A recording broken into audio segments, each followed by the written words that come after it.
પંચમહાલમાં ઈંધણનું સંકટ ઘેરાયું છે. અનેક પેટ્રોલ પંપો ઉપર સ્ટોક ખાલી થતાં પેટ્રોલ પંપો બંધ થતાં નજરે પડી રહ્યા છે. પંચમહાલ જિલ્લામાં પેટ્રોલ અને ડીઝલની અછત ગંભીર બનતી જોવા મળી રહી છે. જિલ્લામાં અનેક પેટ્રોલ પંપો ઉપર ઈંધણનો જથ્થો ખૂટી જતા પંપો બંધ કરવાની ફરજ પડી હોવાની જાણવા મળ્યું છે, જેના કારણે સામાન્ય જનજીવન પર સીધી અસર જોવા મળી રહી છે.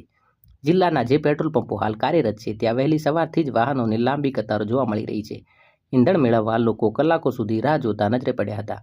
કેટલાક વિસ્તારમાં તો વાહનોમાં પેટ્રોલ ખૂટી જતા વાહન ચાલકોએ વાહન દોરીને લઈ જવાની ફરજ પડી હતી.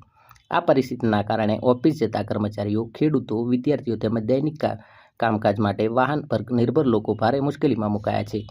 એક તરફ સરકાર દ્વારા ઈંધણની અછત ન હોવાનો દાવો કરવામાં આવી રહ્યો છે, ત્યારે બીજી તરફ જમીન સ્તરે પેટ્રોલ પંપ બંધ રહેતા લોકોમાં અસંતોષ અને છૂપો આક્રોશ જોવા મળી રહ્યો છે.